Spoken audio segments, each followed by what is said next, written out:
Welcome to the Journal of Biophilic Design podcast. Well, many thanks for joining us on the Journal of Biophilic Design today. We're really thrilled to be joined by a really interesting TEDx speaker, Criswell Davis. He's co-founder of the Timber and Forestry Foundation. He's also president of, and it's got a great company name, Mighty Oaks Consulting. He's internationally recognized as an expert on American hardwood. And he's also going to be writing, so look out for his article in the forthcoming first edition of the Journal of Biophilic Design, which is being published as a magazine this October this year, so 2022, if you're listening to this in 2023. Criswell, many thanks for joining us today. Really appreciate it. Could you start by telling us about yourself and what got you into trees and wood? I'd be happy to. Thank you for inviting me on the podcast. I'm honored and humbled, actually, that you asked me to join you, because this is a passion of mine that I'll have to just start at the beginning and say it came out of nowhere. My background before I got into the hardwood business was running resorts and country clubs in the Western US. And, in doing so, I ran restaurants as well. But we were living at a winery in California in the Napa Valley, and I ran a resort in the Napa Valley. It was a beautiful place. But a good friend of mine who had his family owned the largest hardwood distribution network in the United States at the time. We had known each other for 10 years, and he wrote to me once and he said, well, let me start with this, Criswell. You can't really live in the Napa Valley long term. It's too expensive for you and raising your family. And I'm wondering if you'd ever thought about selling hardwood lumber. And I said, I can honestly say no to that question. I've never thought about it once. And he said, well, consider this. Since you can't afford to live in the Napa Valley, and he was right, you can move to Cincinnati, where you can afford to raise a family. And I'll just say that I can teach you hardwoods easier than I could teach somebody in our mill to be a people person. You're a people person, and I can teach you the hardwood you need, but I want you here as an outside salesman. And it was a huge career leap for me. I leaped at the opportunity, moved to Cincinnati, and was being shown how it works in the mill. I mean, I didn't know the difference between red oak and walnut. I was completely fresh. And he said, after 2 weeks, he said that outside salesman just quit for the territory I was going to give you. So you're an outside salesman now, selling wood and plywood and moldings. And it was just sort of mind-blowing. But with all of the challenges of taking on that knowledge as fast as I could, I discovered that if I just went into a cabinet maker shop or a flooring guy or somebody who's making furniture, I would just ask them I would be completely forthcoming and say, I really don't know anything about what you do. I know that you buy this lumber from my competitors, and all I want from you is to teach me what you do and teach me how to be the best lumber salesman that you have. And if you're honest with people, I have found they will share their knowledge with you. So I very quickly learned what these people needed, what was their standards of quality and the grades they needed. And within a few months, I began to grow my territory, and I took that territory and increased its sales by a factor of 7 within a year. So once I got over that hump, now I'm in their shops and I'm really fascinated by what this board turns into, right? It's just beauty out of something that grew in the ground, and that beauty will last forever.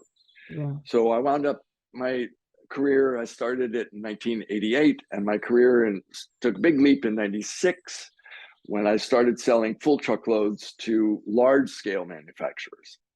And then in 06, I was tasked by my company with whom I worked for 22 years. It was a sawmill, high-end specialty sawmill. And I was tasked with the idea, instead of selling, because I'd done really well with that, promoting their particular kind of hardwoods. And anyway, one thing led to another. It was all organic. And I wound up presenting to the AIA around the country, American Institute of Architects, as a certified provider. I began to tell the story of hardwoods. And for me, it was just, I reflected on my take on it, that this beautiful agricultural product, which is slow growing, more slow growing than wheat, for example, but it is doing really good things for the environment because it's absorbing carbon and, as you can see right back there, offering visual beauty, especially in the fall when it has beautiful colors. And I had to figure it out. I challenged people, and I think I say this in my article, I challenged people before these presentations to mount an argument against the idea that just any space that you're in that's clad in wood is a better space. However you can articulate that or quantify it or qualify it is irrelevant. We just feel better. And I said, if somebody in this audience wants to stand up and say, I don't feel better in a wood-clad environment, well, then I'll have at it with you. But nobody has. And I've talked to over 15,000 architects and designers around the world, and no one has taken me up on that challenge. So my whole approach is to take it to a human level. I don't get lost in the technicalities too much unless people ask me questions, because I certainly know about kiln drying and know about which species are better for which applications. But I mostly bring it down to the human level. And at some point, as I've been doing this for a few years, I grew to understand this concept that I just felt intrinsically as biophilic design. So biophilic design as a concept came new in probably 2010, 2011. But as I focused my presentations more on biophilic design and sustainability and carbon sequestration, as well as aesthetics, the aesthetics have to play a part in it. And I lectured for 4 years to the Illinois University School of Architecture. And during the materials class for the School of Architecture students, and the dean of the school said, Criswell, your presentations are always rated amongst the most enjoyed by our students. And I said, well, I have to tell you, I'm pretty good at this, but I get the sexy stuff, right? I get to show you these beautiful environments where wood is really played up and biophilic design is taken into account. Other people may come and talk about concrete or steel or geothermal heating or something like that. So I've had great success with, I've had really good success with it. And I just think that from this core ethos sprang other elements to it. I mean, I'm talking about how trees have one job in the biosphere, because now I've got to battle those who think we're just destroying the forests. Like they see burning of the rainforests in South America, and they think that I'm part of that, or we in the American or North American hardwood business are part of that. We're just destroying all the trees, when in fact, as I did more research, I discovered that we're actually growing twice as many trees, more than twice as many trees now as we did 50 years ago, and twice as many as we're cutting every year. So it drove me deep into sustainability and actually the regenerative nature of our forests. And even now, recently, I have grown to understand that this regenerative nature of the product, the timber, applies in South America, where I thought it never did. I thought that the reason they're burning the rainforest and destroying it is to convert that land to agricultural uses, such as grazing cattle or planting bamboo or palm or soybeans. And then I have just in this last year discovered that there are completely sustainably managed and legally harvested gorgeous woods from especially Brazil that are FSC certified, forest stewardship certified, to show that it's all legal, hasn't infringed upon the rights of the indigenous people, and it's managed in such a way that the mature trees are taken opening the canopy, allowing sunlight and rain to reach the seedlings on the forest floor. So, with my passion to tell people this story, I have constantly learned more each year about it. And so let's start back at 2010. I'm learning about biophilic design. I'm talking to architects around the world. 2013, I hit what's known as a speed bump, where I was diagnosed with cancer. It was stage 4 cancer, grave circumstance, came out of nowhere because I rarely eat food out of a box. I was a marathon runner, never smoked, casual social drinker, none of the elements that would lead one to say, oh, well, my lifestyle's the reason I got cancer. But so it hit me like a truck. And it was, being stage 4, my care was really critical. I went in for a biopsy thinking, and having been told by my doctor, I'm going to wake up groggy in the car on my way home with my wife driving me home. They would evaluate the biopsy and then decide on the path of treatment. Instead of waking up in the car with my wife, I woke up in the ICU, intensive care unit, surrounded by nothing but stainless steel, tile, monitors, cords, plugs, everything. I had a tracheostomy, which is so I could breathe, and I had a stomach feeding tube, and it was, for lack of any better term, terrifying. And nothing about the environment helped it be less terrifying. And fortunately, of course, I'm here today. I survived that. And it took me about 6 months to become somewhat normal. And then once I could get out and about, my recovery was relatively rapid. But let's fast forward now 2 years from that, and I was diagnosed with another cancer. It's the way of the cancer life, that it was a less dramatic but still scary cancer. And it involved surgery. And in this case, I woke up in a room that was completely clad in wood, with a beautiful picture window looking out at woods.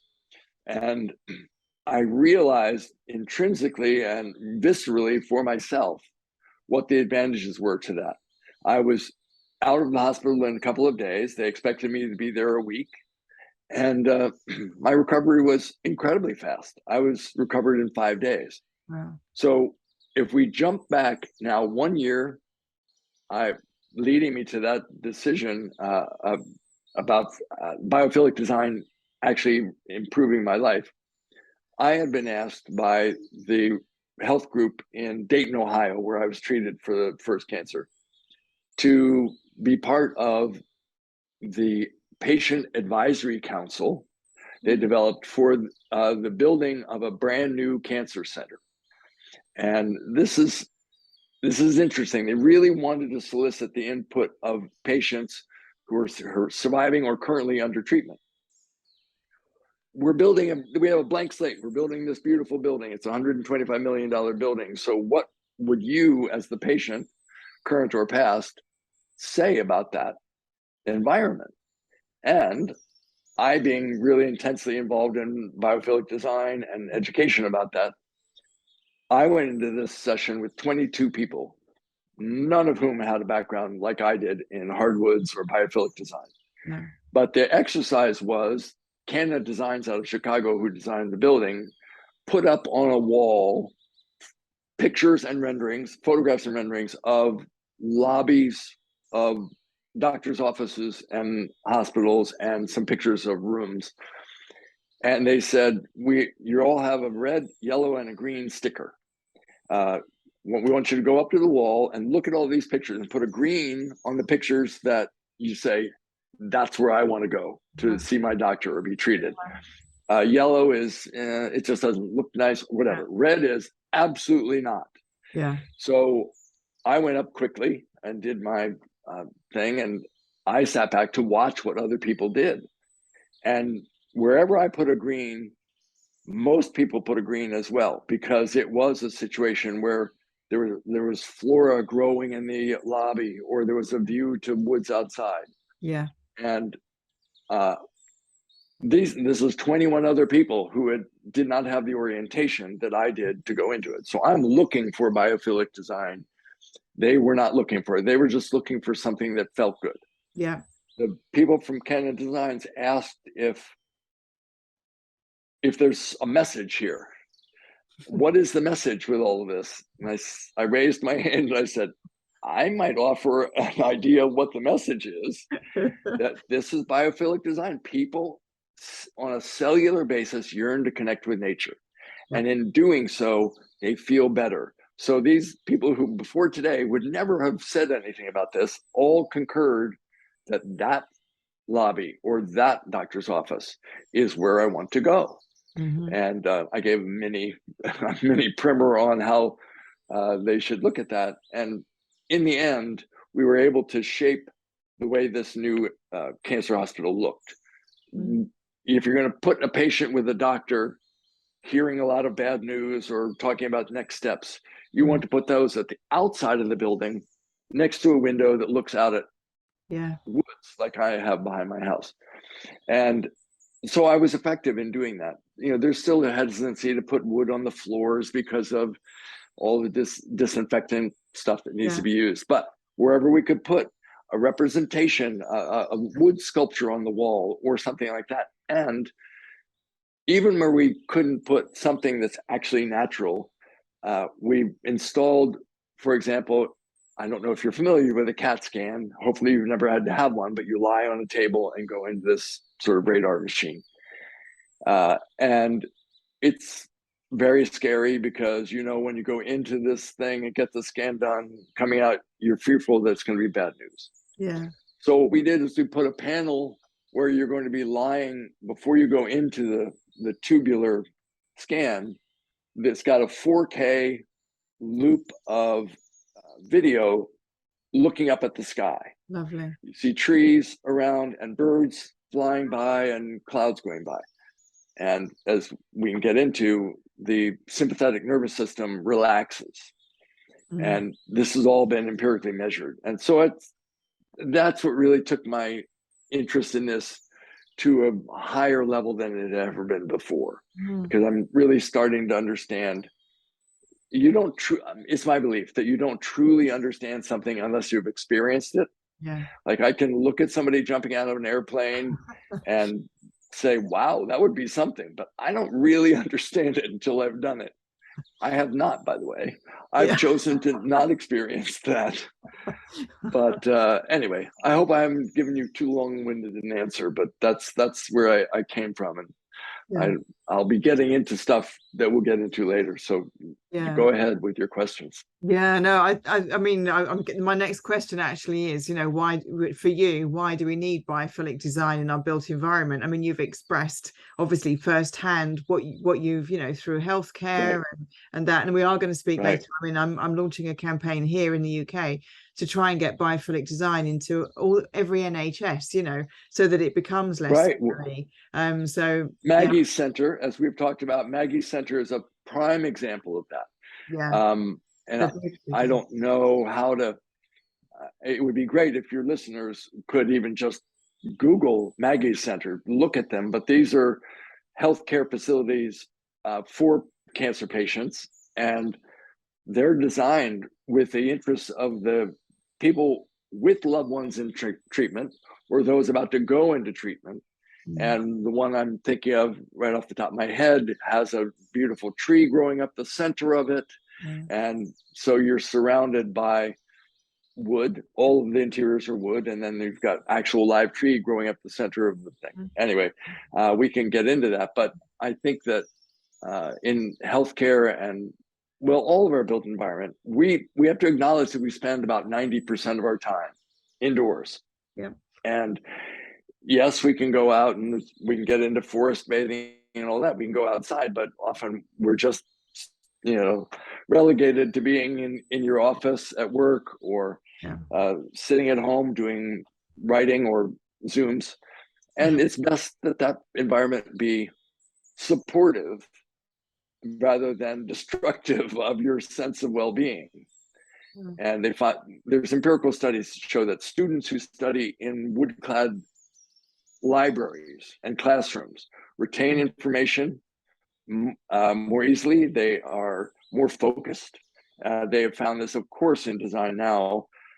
All the architects and designers in the world understand biophilic design, and they're trying to focus on, along with sustainability and carbon sequestration, the well-being of the occupants of their spaces that they build. And this is something that was not taken into consideration in 1980 or 70 or 50s or 60s. It was just, what's the environment that I can build that will last the longest? And so anyway, it's important that one look at all of the data that's there to support the idea that you just feel better. Yeah, absolutely. So. Absolutely. I mean, you obviously with the whole timber, and you're obviously an expert in that. I mean, for you, why are trees important? I personally, I love trees, and I just I think they're and like we talk about the Maggie Centre and having a tree in the middle. I mean, it's like, it's life, isn't it? It's living things. It's to remind you that actually, you know, there is life. It is life. It just gives you that, you just pick up the energy. You like you say, it's just this intrinsic feeling inside that you get when you relate to it. But just from your point of view, like from trees, why are they important? Well, I had to figure this out for myself before I could teach it, which I have done now for a long time. It's why is it that we relate to trees and nature and all that stuff? And I came up with this theory that we resonate with wood in the same way we resonate with trees, in that there's some similarities between trees and humans that are pretty important. Number one, we're both about 60% water. We're both about 18% carbon. We both have a peak life of about 80 years. I mean, there's some trees that can stand in the forest a lot longer than that, and there are people who will live longer than 80 years, right? But the point is that trees and humans will become, after their peak life, more susceptible to injury and disease, and be admittedly less productive, right? You can't go out and play golf like you used to, or run like you used to, or be the sharpest tack in the office as you once were. Now, with trees, there's also, I'm reading this wonderful book, by the way, called Search for the Mother Tree, which is fascinating, but it's about how trees care for one another in a society, and they care for each other through their root systems and the fungi. Are you aware of this book? Yeah, I'm not aware of the book, but I'm aware of the concept. Yeah. Yeah. So I mean, the healthier trees will, through their root system, send nutrients over to a tree that might be struggling, which is why you'll see a very healthy forest, and they're sharing all of this information and nutrients through their root system. So when we are by a tree, we're resonating with a being similar to us. And it's also, I read not long ago, we share some portion of our DNA with trees. Okay. There's various numbers, 40%, 50%. So they're visually beautiful to look at, right? And because of the way we manage them, they provide us beauty for our built environments while they're regrowing at a rate of 2.4 times the number of harvests, because the trees have one job in the biosphere, and this is another reason why we love trees, and that is to absorb carbon. And we live in symbiosis with trees. We breathe out CO2, they breathe it in. They hang on to the carbon, sequester it, and give us back oxygen. And this is the key to mitigating climate change. This is why you'll see, and those who view my TED Talk, you'll see that I talk about this, that there are countries around the world who have really devastated their forest resource.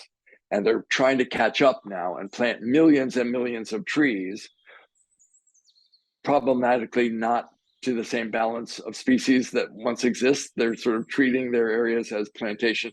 So a monoculture is not as helpful to the environment as would be a variety of species. But still, planting trees with the idea that we need to soak carbon out of the atmosphere and sequester it for all time, because a tree that, once you cut it into boards, render those boards into lumber and kiln dry that lumber. And for people who are listening who don't understand kiln drying, you put it in this computerized hot box essentially that takes the water out of the tree, out of the lumber, to a point of 6 to 8% of what it weighed when it came off a log. And weight is water. Water is weight. So you get it to 6 to 8% of its wet weight.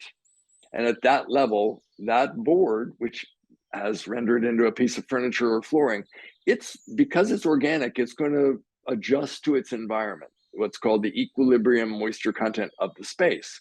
So at 6 to 8%, it can adjust to a slightly more arid or more humid environment. So people tend to think that wood floors are not alive, but they are. They're taking on and shedding water all the time. Okay. But this carbon sequestration issue about trees is really important. And they're the key to mitigating climate change. Occasionally the issue of climate change can be thrown into the political arena. Well, is it man-made, or is there really cooling of the planet or heating of the planet?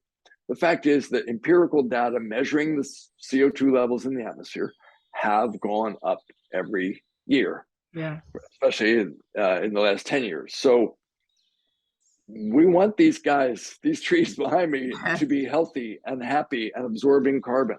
But when they're done their work, it's time to render them into beautiful pieces of joinery, flooring, furniture, whatever, cabinetry in our environment, so we can live with that end product from the trees. So, and I'll just throw this into the mix.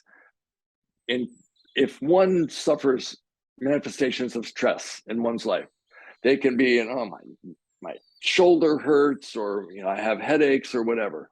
You go to Japan, you will be prescribed quite often, if those physical issues can be ascertained to be part of stress, you'll be prescribed forest bathing, which seems like a really simple thing, but it just means spend a couple of hours of thoughtful time in the forest a few times a week. And that concept's spreading into Western civilization as well. People are starting to understand that. Just go into the woods, hang out, think about your life, and your sympathetic nervous system will relax, your blood pressure will reduce, your heart rate will be relaxed, and therefore your tension will be lessened.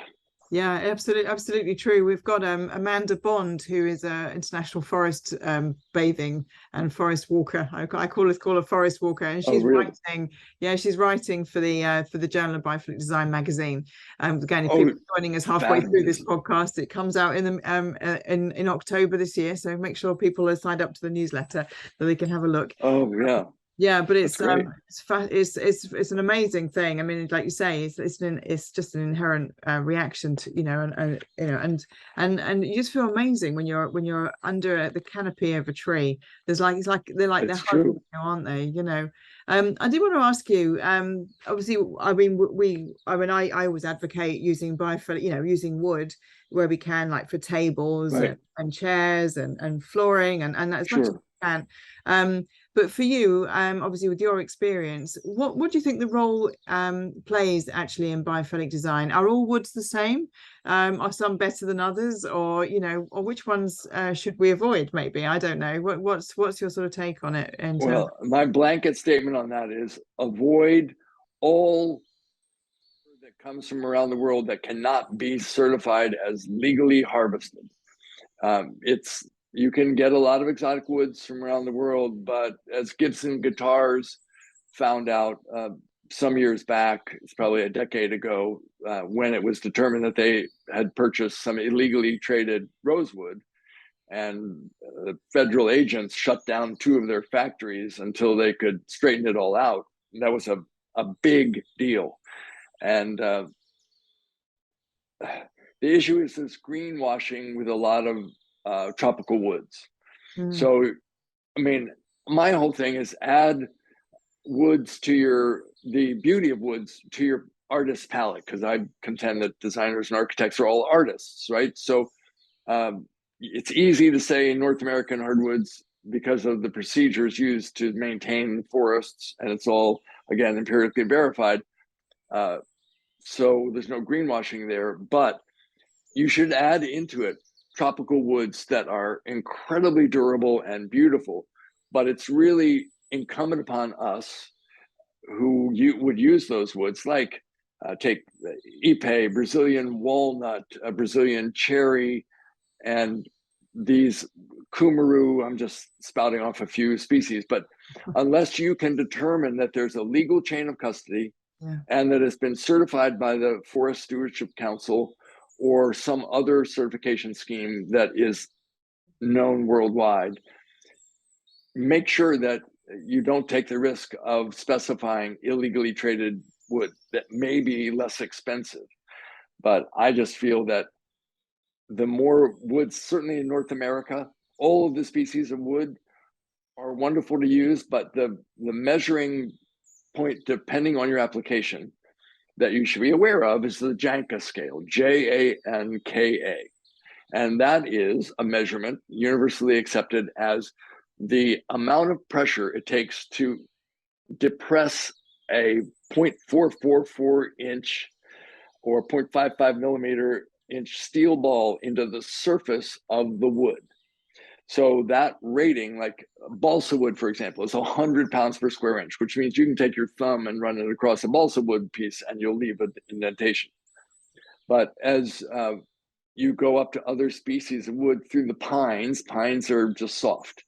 So they might be 780 pounds per square feet pressure. But as you get up into oaks and hickory, and certainly the exotic wood or tropical woods from, let's say, Brazil, you're getting up into 5,000 pounds per square inch, right? So if you look at your design application, high traffic area in the lobby of an office building, you don't want to put cherry or some softwood there because spiked heels exert an incredible amount of pressure into a small space. You can leave these dents, and in urban environments, that's a mode of dress that a lot of people entering that building will use. But also people track in gravel from outside, and you just want to avoid that. For a residential setting, cherry, which is one of my favorite species of wood, it's gorgeous, but often in people's homes, they're not traipsing around with gravel on their shoes. Quite often now it's the custom to take off your shoes and you want to walk around in your bare feet or in your socks. But that's the thing to take into consideration. So that what I fear, without education, somebody may say, well, I like the way cherry looks, so I'm putting it in the lobby of this big office building. You don't want to do that because then you'll say, well, it's the hardwood that failed. Not my lack of knowledge that failed in the situation. So the answer to the question is the woods that you need to avoid that are bad are not legally traded. And there are methods to find out easily through your general contractor can find out the source of this wood. But for the right application, tropical woods are gorgeous. And I have found out that there are organizations that are sustainably managing big chunks of the rainforest, for example, in Brazil, and trying to set up a model to emulate for others who control parts of the rainforest, who are cutting them down and burning them, burning the timber, that there is a business model to be examined by looking at the long term and saying, if we sustainably manage these trees and don't take out all of the trees at once, which we learned in the United States in the 1800s, we got into sustainable forestry really 1882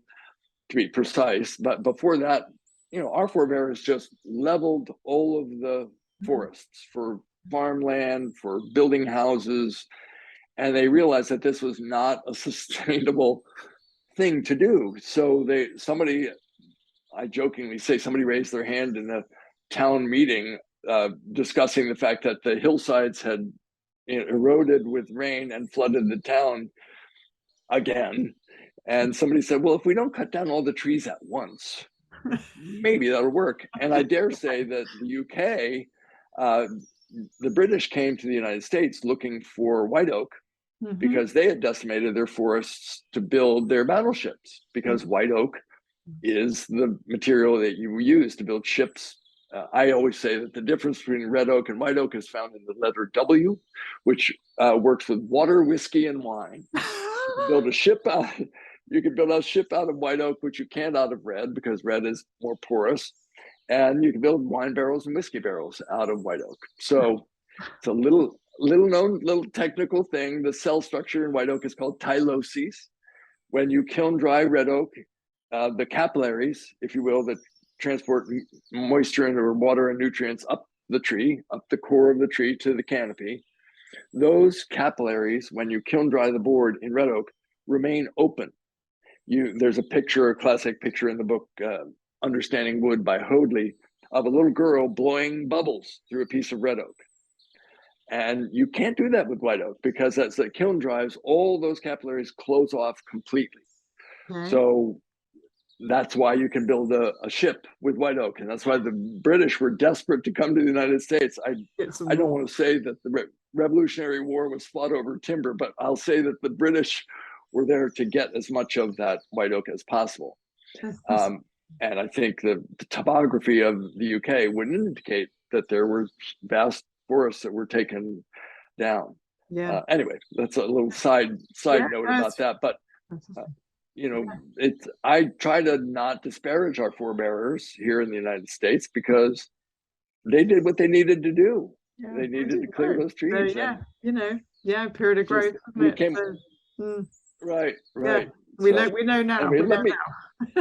Yeah, we do know now, and we're trying to catch up. But we certainly in Europe and in the United States have seen the benefit of sustainably managing the forests. And what's happening to the rainforest is it's sustainable forestry, really. It's how can I, the farmer on this plot of land, benefit the most from this? Well, I don't have the way to do anything with these gigantic trees, so I'm just going to cut them down and burn them, plant soy or graze cattle. But the little discussed part of that is that once you've converted that land from timber to grazing, it's really only good for about 3 years, and it becomes like a parking lot after that. So there's this group I'm aware of in Brazil that they only remove 5 trees from an area the size of a football field.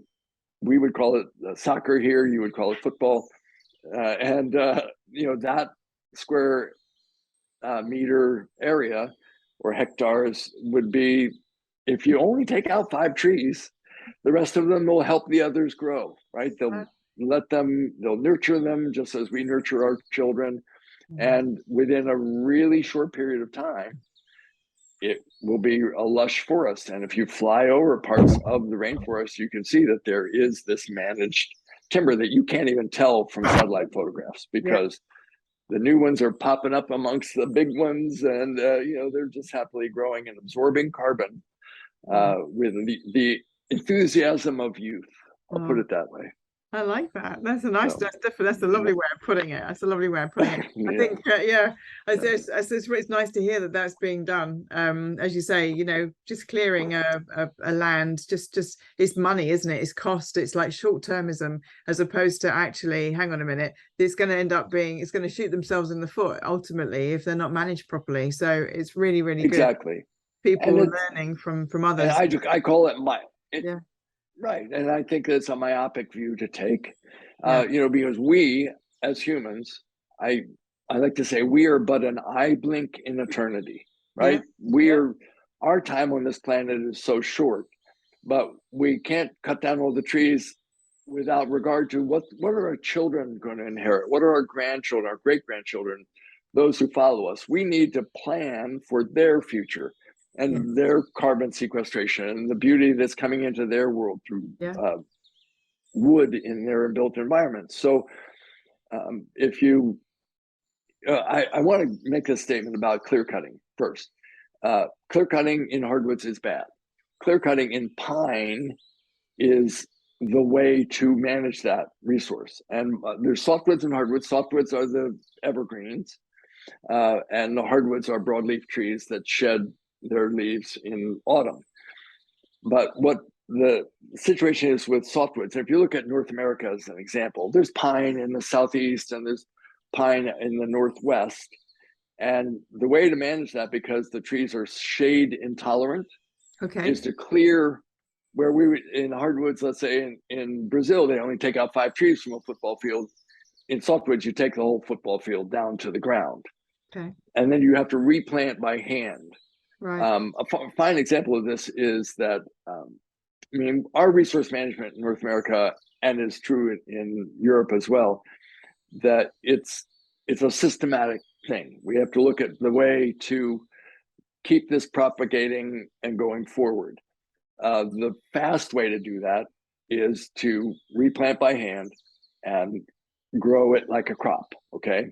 But what happened in 1981, the Mount St. Helens eruption in Washington State, which you may not be old enough to know, but it was a big deal. It blew this mountain, the top of the mountain off. And in doing so, I lived in Colorado at the time, which is thousands of miles away, and I had ash from that eruption on my car in Colorado Springs. And this was north around Seattle that this took place. Anyway, the point is, in that explosion, which was massive in its power, it knocked down, didn't pulverize, but knocked down millions of pine trees, softwood trees, the coniferous trees, the cone-bearing trees.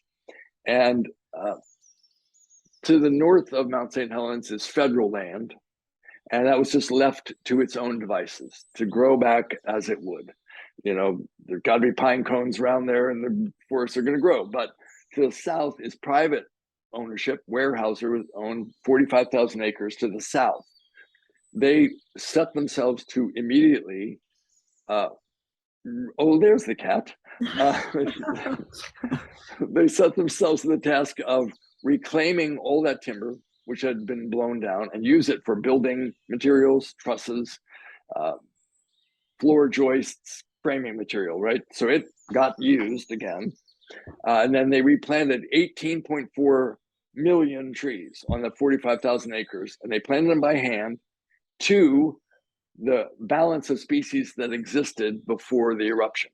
Really? So if you look at satellite photographs from 1981 to satellite photographs now, you'll see a lush forest that's now home to, it's a great ecosystem. It's home to animals and, you know, all kinds, and wildlife of all kinds, and fungi are growing again, and other species of plants. The trees are not yet 300 feet tall, but they will get there. But that's a lot, you know, that's a living thing. So humans in that situation can take control, whereas eternity will show that the land to the north, it'll eventually grow. But you know, we've been around on the planet for millions of years, and so if we took satellite photographs in a million years, that timber may be fully grown again. But we have to manage it with softwood. So I always put that caveat out there that if you're in the Pacific Northwest or parts of probably Europe where you are in a pine area, softwood area, you'll see clear cuts and then say, that Criswell guy lied to me. Not true. There's different ways of managing it. That's brilliant. Well, thanks for that. It's really interesting. I didn't realize that about forest management. So I'm learning shed loads here. So this is great. So I'm going to be recommending this. That's good. I've got some mates who are really into trees and plants and woods and stuff. So this is going to be a really good asset in their little, their briefcase of marketing, and also, convincing people to put more wood in our built environment. Yes. I was going to say, we've spoken why it's beneficial, but is there anything else that you might like to add? You spoke about health. There's obviously the sustainability aspect, the carbon storage. Is there any other aspect, or would you like to talk about where you can use it? Have any examples or anything? Well, I can get into that a little bit. The thing is that, of course, we've talked about its sustainability. It's regenerative nature. which is important. It's carbon sequestration, really important. And I think that legality of harvest, especially in these times, is very important. Yeah. But what we're finding with new technology, we're finding that you can use wood in ways that 30 years ago you couldn't. For example, you can take radiata pine from New Zealand, which is soft, and put it through an acetylation process, which is basically industrial strength vinegar in a compression tank. It's called acetylized wood. In the UK, there's a couple of different companies that do this, and it changes the cell structure of the wood in such a way, in a non-toxic way, that it will repel water.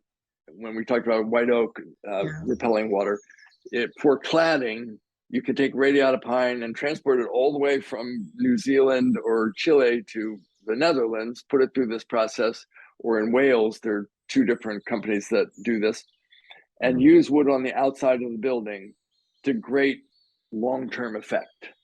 And then there's another process that I don't want to throw any brand names out here, so I'll just say there's another process that actually adjusts the cell structure of the wood, turns it dark brown, but actually makes that wood harder. So where you take the acetylated wood, it's still soft. It's still, you wouldn't want to put it down on a traffic area because it's 780 pounds per square inch.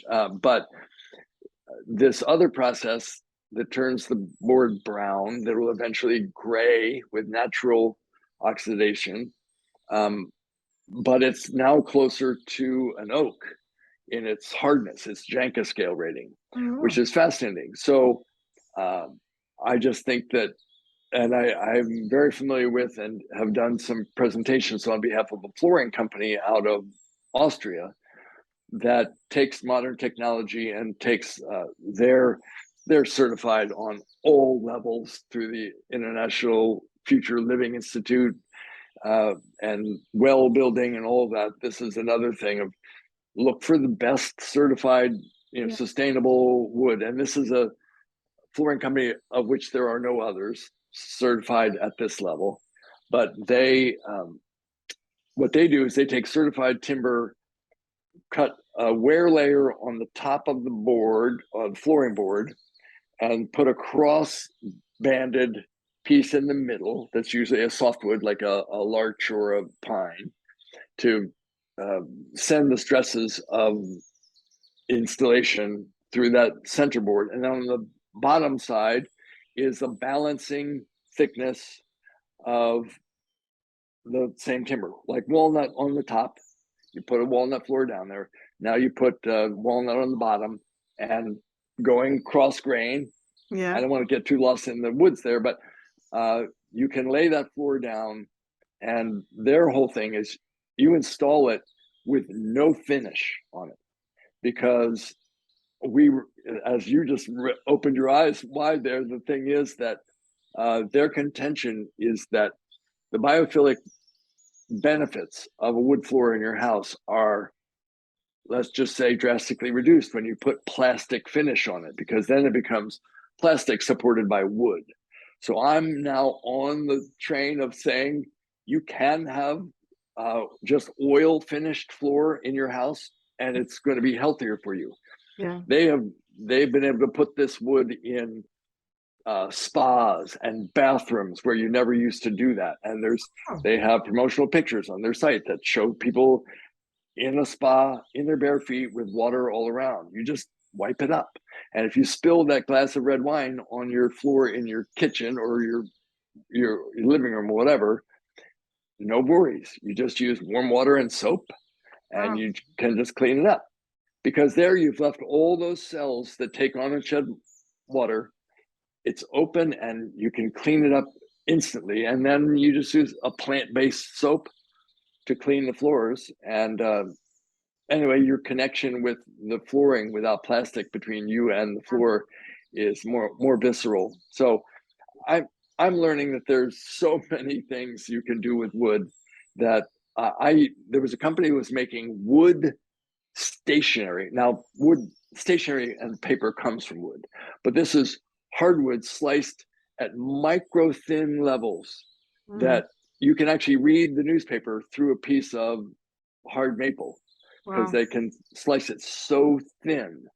And of course, veneer technology has gotten better and better. So you take down a gorgeous oak tree, for example, that for lumber looks really attractive. You know, to cut, it looks like it'll yield really beautiful boards, but a veneer manufacturer can take that log and turn it at, I think it's, might be 0.55 millimeters. I'm not great with millimeters, but a very thin slice can take that log and spread its beauty across thousands and thousands of square feet when applied onto an organic panel behind it.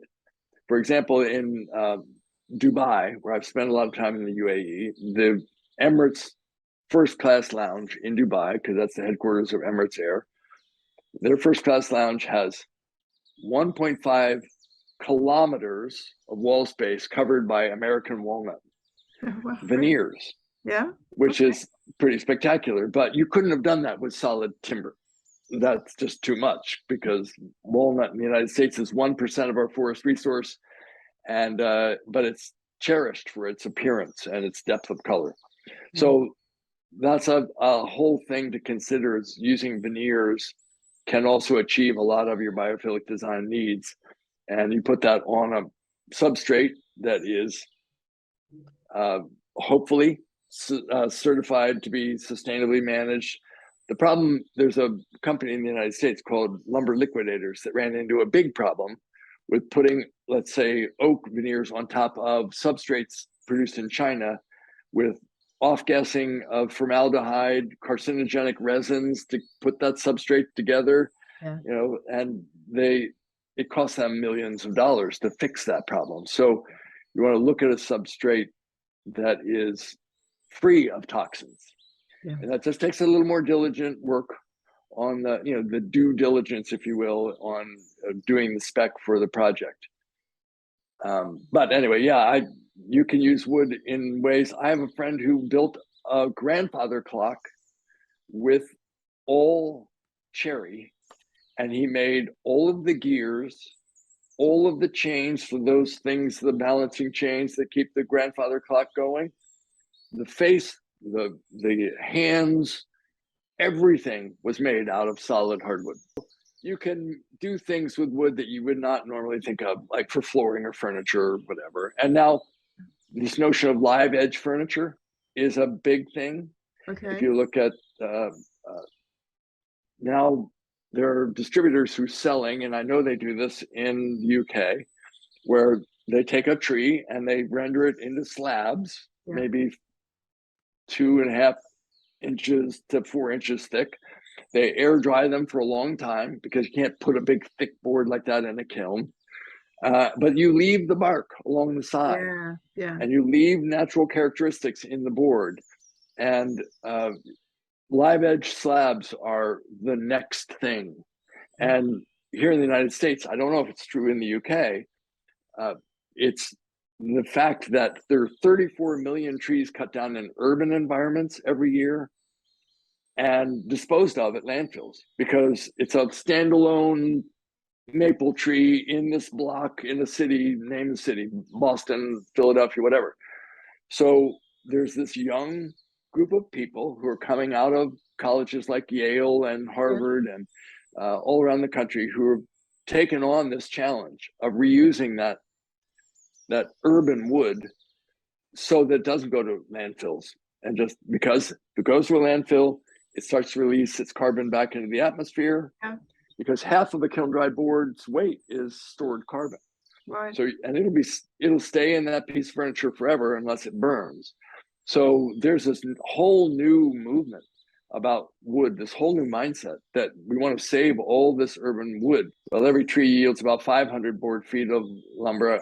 Can't convert it to metric, but about 500 board feet per tree. And you know, the thing is that we're operating at such a high level of processing that one tree it just doesn't work for us. So what'll happen is that the guy might just cut the tree down and then it gets wasted. Yeah. So I'm hopeful for the future because these young people are taking on these new challenges, and in the coming years, we'll find new ways to use wood. But Yeah, that's anyway. fantastic. That's really good. I'm going to have to look up. There must be happening over here as well. You know, like you say, I mean, it breaks my heart when you see people, and then you know, especially people move into a new house, and there's a tree there, and it's like it's been there forever, and then they come along and they just chop it down. I cry. I feel for that tree, you know, especially when it's not got, if it's got disease or something, I can sort of understand it, but I hate to see it, and you think what a waste it is, and then just see it all being sliced up and thrown on the back of a lorry, or worse, being you know, when they chip them. I mean, it's just like they're pulverizing something living, and it's heartbreaking. But being able to get hold of something and create something. I've got a friend who does wood sculpture, and he rescues trees. And obviously he does these fantastic, really funky sculpture, which he then puts in parks or whatever. Or half the time he's commissioned to do things. But there must be there must be a more joined up way of like coordinating this sort of these tree things. So sort of guerrilla wood collection or something we need. Yes, I mean, just these this young group of people are smart. And they're savvy and they're dedicated because they want their future to be, you know, carbon sequestration and all those elements of sustainability to be part of their future. So rather than waste these trees, let's turn them into things. Yeah, it's true. And of course you're surrounded by it, you know, you're every day, and you're living with it, you're going to respect it, and therefore hopefully not chop your own trees down, and sort of your family and everything else. So hopefully that will go forward. We're running out of time a little bit, so before I ask you my final question, which I ask everybody on the podcast, there was sort of two things really. Is there anything else you'd like to add, or would you like to talk about sort of the Maggie Centre and healthcare in particular? Let's do that, and I can, as with everything else that I've talked about, I can relate this to my personal experience. And that is that when you look at Maggie's Center, which is a calming space for patients or those waiting for patients, right? And I encourage everybody listening to this to look up Maggie's Centers, because it's a great example of this. And in my personal life this summer, everybody's aware of COVID. My wife and I have been very cautious, and yet we wound up getting this new variant. My wife only had a cold. I was taken to the hospital by ambulance and nearly died. This is 2 days after testing positive. I nearly died. And I was in hospital for 6 days in a isolation wing of the hospital. And, you know, I just felt like I lost the ability to walk. I was on oxygen. I wasn't on a ventilator, thankfully, but this came out of nowhere, and it was bad. I just hate being in the hospital. It's a terrible place to be. While there was a window to the outside, I looked at the sky and not trees or anything. So the doctor said, it's going to take you a while to recover from this. This is a bad case of COVID. So I was there 6 days. I come home. Those who are listening to this can't see, but you can see behind me. We put this room on the back of our house that's 3 walls of picture windows, looks back into our garden, and not only our mature trees, but those of our neighbors. We're in a mature tree neighborhood. And while I struggled to get home and be in this space, I have visiting nurses who could come and evaluate my progress. And they were gobsmacked by the alacrity with which I got better.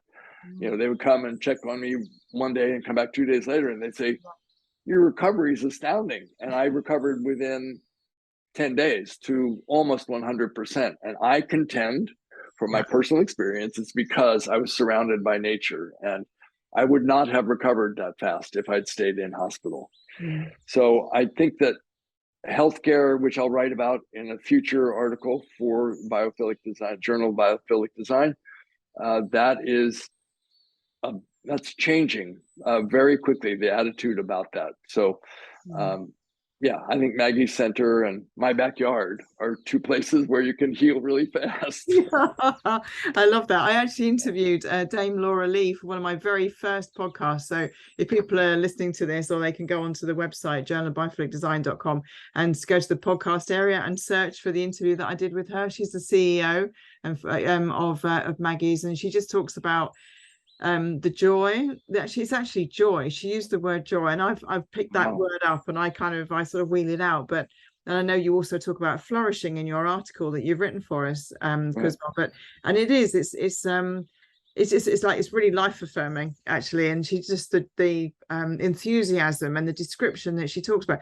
She says, for instance, with cancer patients, when you're undergoing chemotherapy, your touch and your sensitivity is heightened. So actually sort of touching metal handles and all this kind of stuff, which we don't think about, is all sort of things. So if you've got, so they've swapped them out where they can with wooden handles and sort of wooden, so you don't get that weird sort of thing. And she's also mentioned that she's put like or they've put like gravel as you come up to the door, so you have this kind of crunch sound, which is more natural rather than just feet on asphalt or feet on concrete. So it's a softer, it's more kind of resonant of like the blue mind as well, or walking through forest or whatever. So yeah, so I encourage people to go to the site and have a listen, or look through the RSS feeds. You used the key word in that your last sentence, which was resonance. Or it resonates, that when we talked about how similar to trees we are, and we have a kinship with them, the resonances that you feel putting your hand on a wooden handrail versus that of steel. And having gone through chemotherapy myself, I can tell you that it makes a huge difference.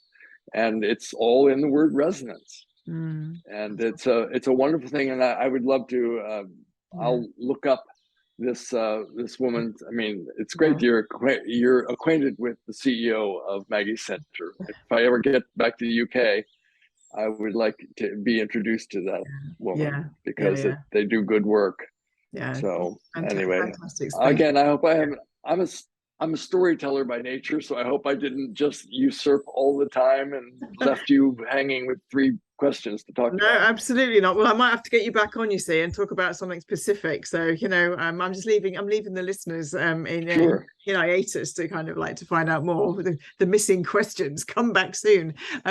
But so the final question that I ask everybody on this podcast is, if you could paint the world with a magic brush of biophilia, what would it look like?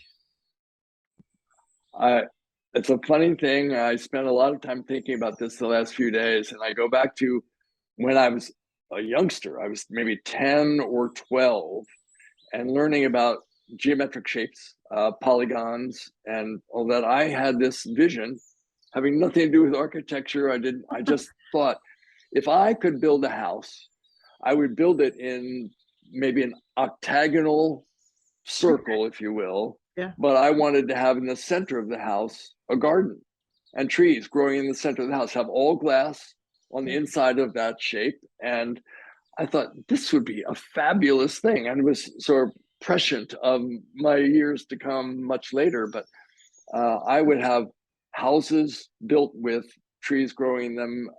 And you can see this across China and Southeast Asia. There you'll see whole buildings with trees growing on balconies and trees growing on the roof, and that's sort of my broad brushstroke view of it. More of that. Grow, for example, your vegetables and spices on the outside of your building, as Joost Baker in Australia does. If you're going to have for example, in his houses, dining houses, gin and tonic, he's grown the juniper right there. And he's grown all of the various ingredients for his meals on the outside of the building with natural sunlight and rain. And just that's the future. That's my biophilic design future. So